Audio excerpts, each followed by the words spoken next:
Hey, what up, No Nation? It's your guy Kelvin Hunt here, editor of ChopChat.com. Welcome to the Built for Playmakers YouTube channel. Man, tough day. Tough day to be a Noles fan. Gosh, not even 24 hours after just an amazing win over the number 14 Louisville Cardinals.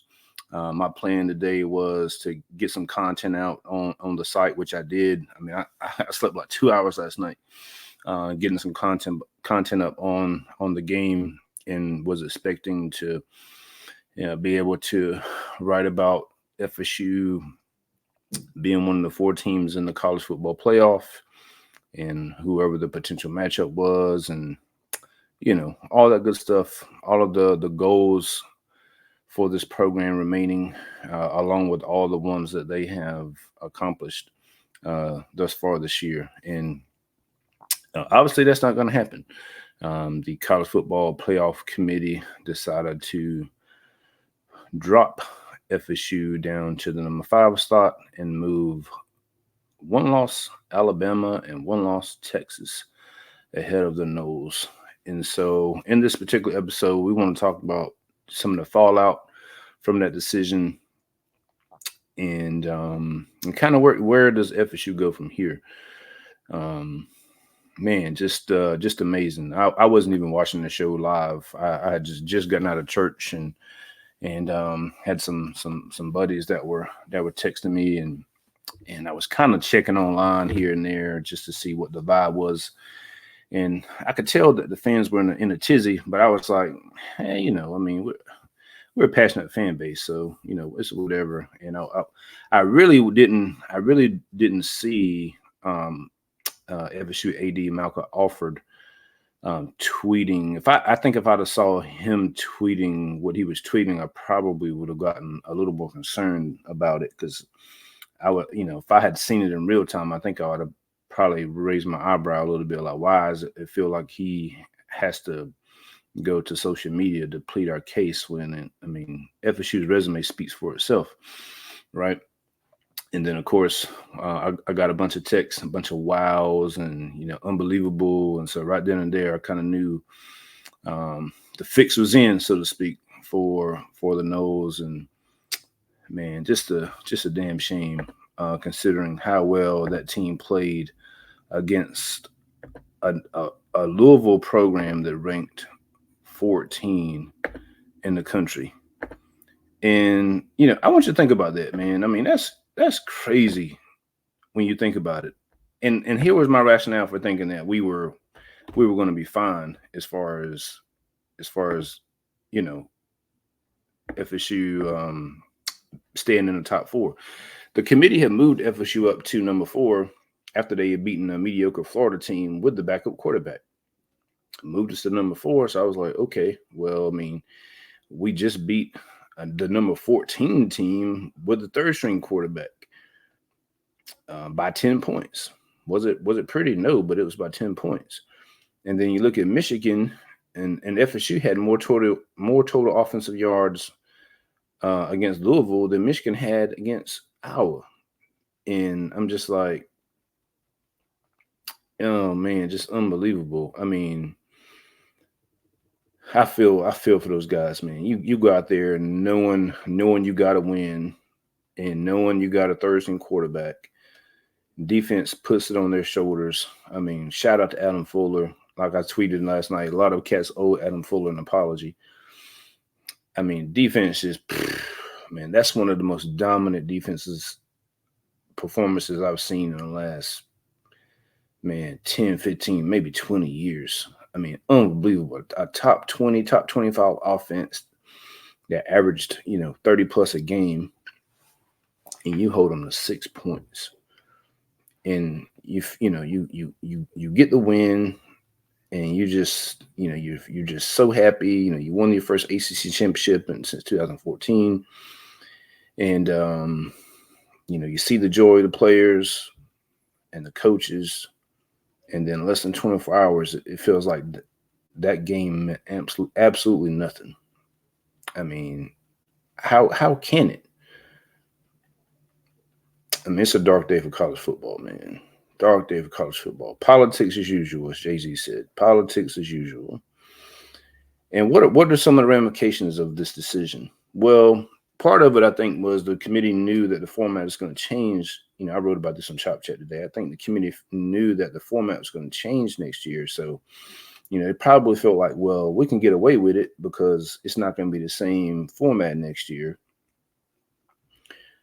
But here's the crazy part, though. I mean, even though it's not the same format, they still have set the precedent. So now, if you have an undefeated Power 5 team that's not in the SEC or whoever they like, I mean, it still matters if you're not one of the top 4 teams, because those teams will get a bye. So if you're undefeated and you're in the number 5 or number 6 spot when you should be a top 4 spot, that's going to affect things in the 12-team college football playoff. Instead of having a bye and extra week to heal up or prepare, whatever, you're going to have to go travel somewhere and go play a game, more than likely. Not only that, I mean, it just accentuates what FSU was telling everyone before the season. They got to get out of the ACC. Just got to get out of the ACC. So now, I mean, think about it this way too. Not only, could it affect your seed next year, it could affect recruiting. I mean, because think about it. If you're Mike Norvell, you're like, hey man, you can come here and win a national championship. And a recruiter was like, I don't know, dog. Y'all were undefeated, and you still didn't make the college football playoff in the ACC. Now, granted, you could combat that and say, well, if Jordan Travis hadn't got hurt, I'm 100% sure we'd have got in there. But at the same time, opposing teams and other conferences are going to use that against you. Georgia, even though they're lost, so that's kind of more explainable. But at the same time, it's like, man, they were undefeated and didn't even make it. If Georgia had been undefeated, you bet your bottom dollar they'd have been in the top 4. So you may have to combat that on the trail a little bit. I mean, rivals like Florida and Miami may say, they could point back to 2014 and how the committee handled FSU then undefeated as a number 4 seed. And here you are undefeated and you don't even make the top 4. So it looks like we're going to be matched up with Georgia, in the Orange Bowl. And I mean, what's the incentive to play in that game if you are Jared Verse, Braden Fisk, anybody like that that's going to be a high draft pick? What's the incentive to play in that game when really it means nothing? It means nothing. And so if you go out there and those guys play and you win the game, here's the narrative. Well, Georgia didn't really want to be there. They had some guys opt out. So, that's the only reason why FSU won. If Georgia beats FSU, even if guys opt out or not, well, see, we told you they sucked anyway. They're not any good. We told you that's why they didn't make the top 4. And I know some people are talking about boycott the game. Well, there's too much money on the line. You're not going to do that. Mike Norvell is not built like that. Mike Norvell is going to go play the game. And luckily you have a coach that, I mean, I tweeted this earlier. There is no other coach or staff that I would want to lead my team and program through this situation. The good thing is Mike Norvell's principles and foundation are built on, overcoming adversity. And that's all they've done this year is overcome adversity. And this is another obstacle. The other principle is finish, right? So you always have that as a coach. You could go out there and preach that, hey, we haven't finished because we have another game to play. But at the same time, man, as a former athlete, I could wholeheartedly understand any guy if they're, like I said, if they're a guy that's going to be drafted pretty highly. I could wholeheartedly understand if they just like, hey, dog, I gave everything I had, man. And we can't accomplish our goal of winning a national championship, because at this point, that's what you're playing for if you're undefeated. Will those guys opt out? I mean, who knows, man. I mean, I can't blame them if they do. Um, you know, Jadaverse and those guys could have left last year, and they didn't. They played in the game against Oklahoma, the bowl game against Oklahoma. So we'll see, we'll see. But I mean, there's a no-win situation playing Georgia in the Orange Bowl. Um, I mean, you can just see the narratives forming already, and I don't know, man. Mike Norvell's in a tough, tough spot, man. How do you motivate these guys to to prepare for this game that means nothing really? The regular season, they might well just cancel the regular season. It meant nothing. At the same time, you're gonna have a lot of younger guys that are gonna be filling some spots next year, and these next 2-3 weeks of bowl prep will be vital in their development. You got a bunch of guys that were injured. Hakeem Williams, um, Destin Hill, guys like that were young and injured, and they were kind of ascending in a positive direction, and the injuries kind of hindered that. This may be an opportunity for them to continue to grow and to develop into those players that you need them to be next year, because you're gonna lose some firepower, off this offense and off of this defense. It'd be a great opportunity for these young DBs, linebackers, defensive tackles to continue to put in the work. And because those guys, you're going to be here anyway. You're going to be here anyway. You're underclassmen, so it's vital that you continue to put the work in and uphold the standard that Mike Norvell and the coaches have set. But at the same time, how does this decision affect?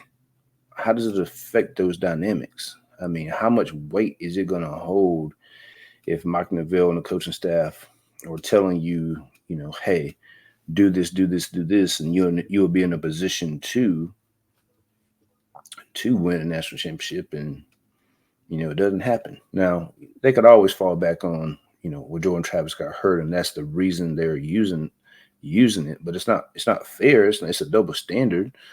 I mean, my goodness, like I said, FSU's third string quarterback.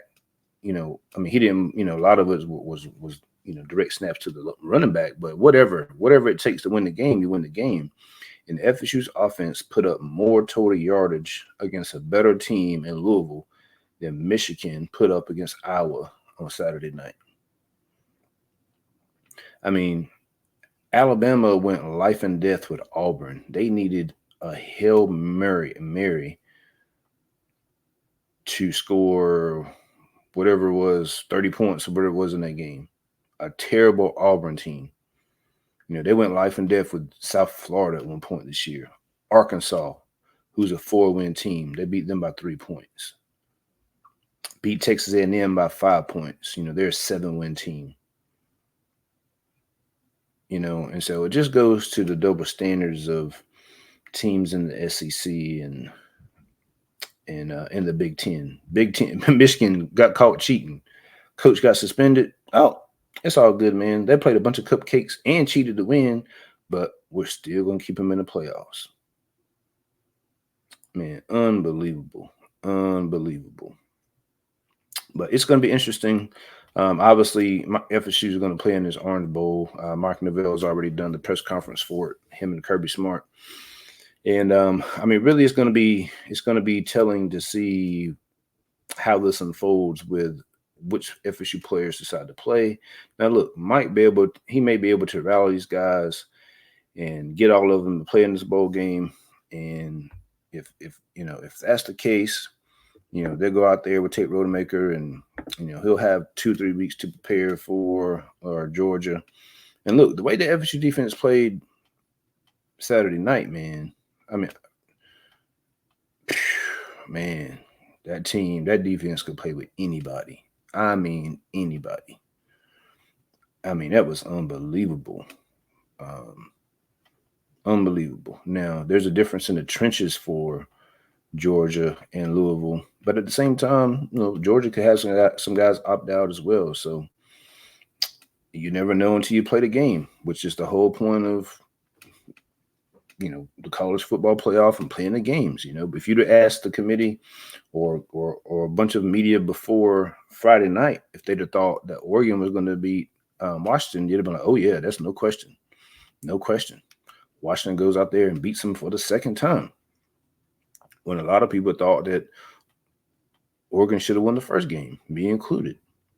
I thought Oregon would have won the rematch. I mean, I didn't think they were going to blow them out, but I thought they were going to win. They didn't. Nobody thought that Auburn was going to give Alabama a game after they got blown out by New Mexico State. I mean, a lot of people didn't think FSU was going to beat Louisville with a third-string quarterback. I mean, that's why you play the games. I mean, who's to say if you were matched up with Michigan, who I thought FSU matched up well and would have beaten Michigan? If you match up with Michigan, let's say you go out there and the way FSU's defense plays, you go out there and blitz off the edge, or Jared Verse comes off the edge and you rock McCarthy and knock him out of the game. Look, listen, I'm not saying you go out there to injure a player, but things happen in games. Let's say you go out there and McCarthy's hurt and they have to go to their backup quarterback. How does that affect that game? It's a one-off. Anything can happen. Just like with TCU, people talking about FSU is this year's TCU. TCU won a playoff game last year. It's hard to win a playoff game. So with the college football, committee just basically putting the teams in there that they want in there, as opposed to who has earned the right to be in there. That's a disgrace. It's a travesty. It's ridiculous. And it really has changed. It's changed how I see college football.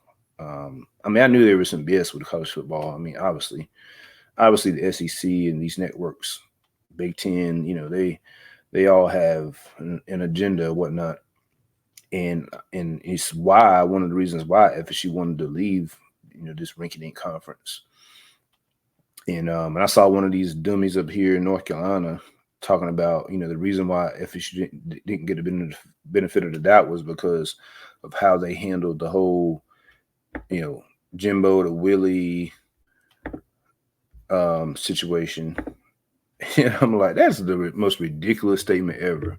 Of course, a dude that went to NC State, mind you, the guy that's the chairman of the college football playoff committee is the AD at NC State. Cornball. There's a media guy here in North Carolina. Like, FSU would have gotten the benefit of the doubt if they hadn't, been terrible on the field after, Jimbo and Willie Taggart. But I'm like, bro, we just won 19 straight games. We're 4-0 against the SEC over the last 2 years. Won this raggedy ACC conference with ease. And yet, here we are, not in the college football playoff. Why did you think FSU is so vocal about trying to leave this raggedy conference before the season started? That's why. This conference holds no weight. Not only is it not respected, every year you're in this conference, you're falling behind financially compared to teams in the SEC and the Big Ten. So what I would love to see is, because the ACC is in bed with ESPN and Disney, just as the SEC is, but they kind of get treated like the redheaded stepchild. I would love to see FSU definitely vote for the Big Ten. Now, if they could somehow get to the Big Ten, I would jump for joy.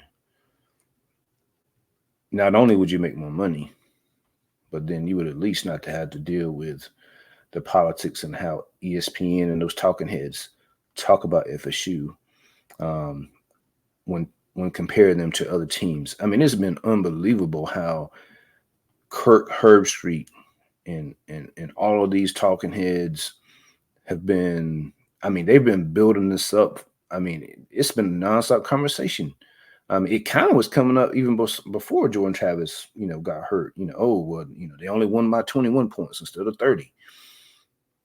And again, mind you, these other teams out here going life and death with TCU and Arkansas and Auburn.